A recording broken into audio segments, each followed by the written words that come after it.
So hey guys, so finally release হৈ গ'ল cash two Nagen. মই চালোঁ আৰু কেনেকুৱা লাগিল সেই মুভিখন মোৰ। আজি তাৰ ওপৰতে কথা পাতিম, গতিকে আহক ভিডিঅ'টো আৰম্ভ কৰোঁ আৰু আপুনি ভিডিঅ' চাই থাকিব শেষৰলৈকে।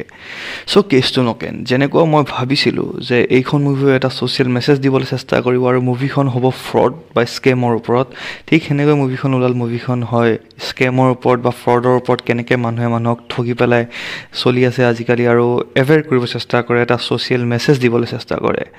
আৰু হিমাংশু প্ৰসাদ দাসৰ মুভিবোৰৰ ভিতৰত এইখন এখন এনেকুৱা মুভি যোনখন চাই পেলাই মই ভাল পালোঁ।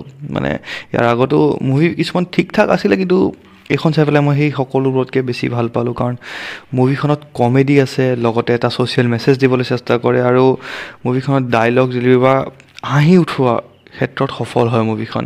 আৰু মুভিখনৰ প্ৰেজেণ্টেশ্যনো মুভিখনৰ ভাল আছে, এক্টিঙৰ ভাইচতো চবেই ভালেই কৰিছে, গোটেই সকলো মানে সম্পূৰ্ণ কাষ্টে ভালেই কৰিছে। আৰু যেনেকৈ ট্ৰেইলাৰটোত দেখাইছিল যে চবেই নগেনক বিচাৰি আছিলে, ঠিক সেনেকৈ ইয়াতেও সেই মুভিখনতো চবেই নগেনক বিচাৰি আছে। আৰু শেষত ময়ো গম পালোঁ আৰু আপুনিও গম পাব যে নগেন কোন হয়, নগেন কি হয়।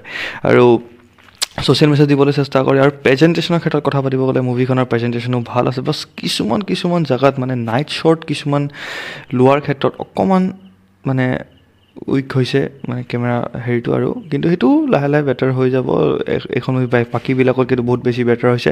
পিক আপ লাইনৰ ক্ষেত্ৰত কথা ক'ব গ'লে মানে লাইক কমেডি ওৱান লাইনাৰ্ছবিলাকৰ ওপৰত কথা পাতিব গ'লে ভাল আছে, মানে হাঁহি উঠে কিছুমানৰ, কিন্তু কিছুমান জেগাত এনেকুৱা লাগে যে জোৰ জবৰদস্তি কৰি আছে নেকি হাঁহি উঠাবৰ কাৰণে, সেনেকুৱা টাইপো ফিল হয়। কিন্তু তথাপি চিচুৱেশ্যনেল কমেডি যোনটো কয়, সেইটো ক্ষেত্ৰত ক'ব গ'লে অকণমান ফেইল হৈছে বুলি ক'ব পাৰিম মই।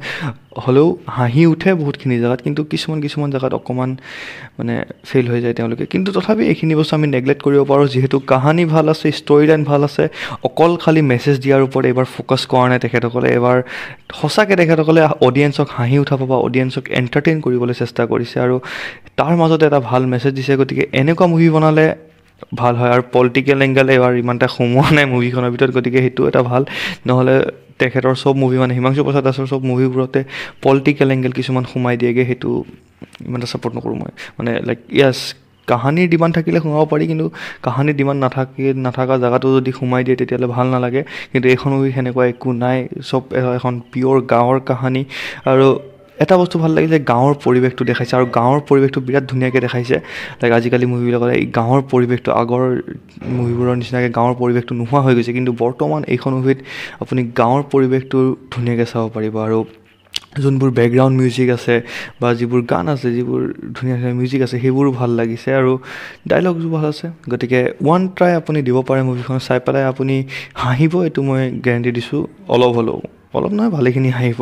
আৰু ফেমিলিৰ লগত লৈ যাব পাৰে, একো গালি গালাজ বা সেনেকুৱা এডাল্ট চিন একো নাই। গতিকে আপুনি ধুনীয়াকৈ আপোনাৰ সপৰিয়ালে যাব বা চাব পাৰে মুভিখন। গতিকে আপুনি চাইছেনে মোক কমেণ্টত জনাব, যদি চাইছে তে কেনেকুৱা লাগিছে আপোনাৰ মোক নিশ্চয় কমেণ্টত জনাব।